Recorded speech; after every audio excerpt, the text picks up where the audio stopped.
आज आज मैं तिहाड़ जेल में हमारे नेशनल कन्वीनर और दिल्ली के लोकप्रिय मुख्यमंत्री श्री अरविंद केजरीवाल जी को मिलके आया हूँ। सबसे पहले परिवार की बातें हुई। मेरी बेटी नियामत जो कि अभी 1 महीने की हुई है, उसका हालचाल पूछा कैसी है वो। उसके बाद पंजाब के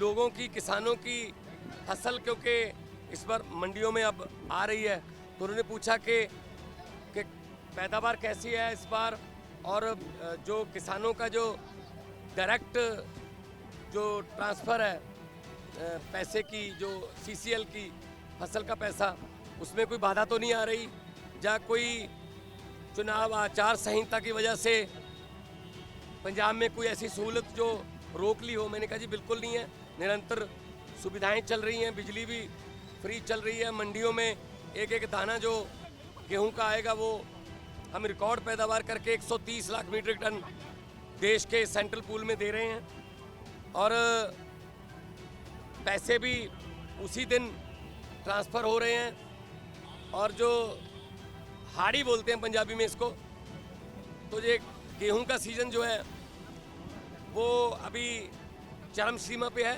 2-4 दिन में जो सीज़न है ख़त्म हो जाएगा।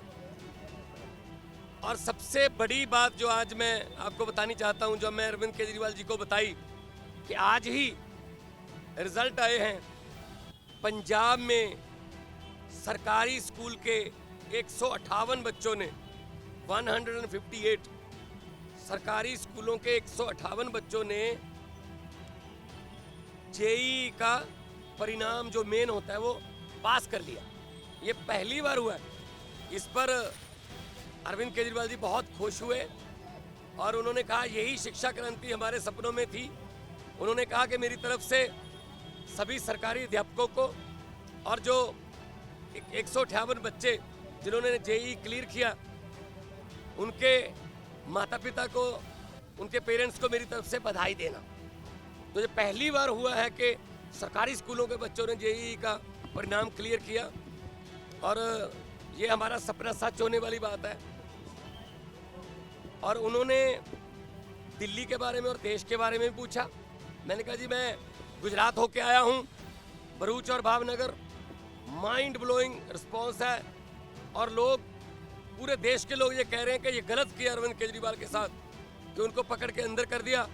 शायद ये सोचते होंगे एक बंदे को अंदर करके हम पार्टी की आवाज़ बंद कर देंगे, लेकिन आपकी आवाज़ सर, वो व्यक्तिगत तौर पे तो आपको अंदर कर सकते हैं, लेकिन आपकी सोच को अंदर नहीं कर सकते।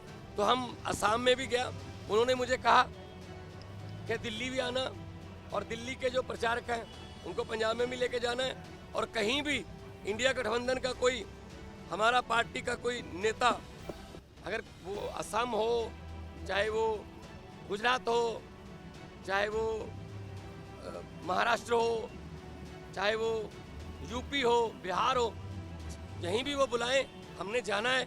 ये चुनाव जो है ये जीतने हारने वाला चुनाव नहीं है, ये संविधान को बचाने वाला और लोकतंत्र को बचाने वाला चुनाव है। सेहत ठीक है, सेहत उनकी ठीक है। वो कह रहे हैं कि मुझे इंसुलिन मिल रही है, और अब मेरा रूटीन में चेकअप भी हो रहा है, तो सेहत उनकी बिल्कुल ठीक है। इम्पोर्टेंट सवाल ये है, गृहमंत्री अमित शाह ने ये कहा है कि अगर उनकी जान को खतरा है, ट्रेन तो आप ही के अधीन आती है, लेकिन फिर भी अगर मुझ पर शिकायत आएगी तो हम देखेंगे। क्योंकि पिछली बार आपने कहा था कि आतंकवादियों से भी बुरा सलूक अरविंद केजरीवाल के साथ किया जा रहा है। नहीं, मीटिंग तो आज भी मेरी उसी तरीके से हुई है। शीशा, दोनों तरफ जालियां और इंटरकॉम फोन, मीटिंग तो उसी तरीके से हुई है। ये इन्होंने शायद ये मन में धार रखा है कि हम सीधा नहीं मिलने देंगे।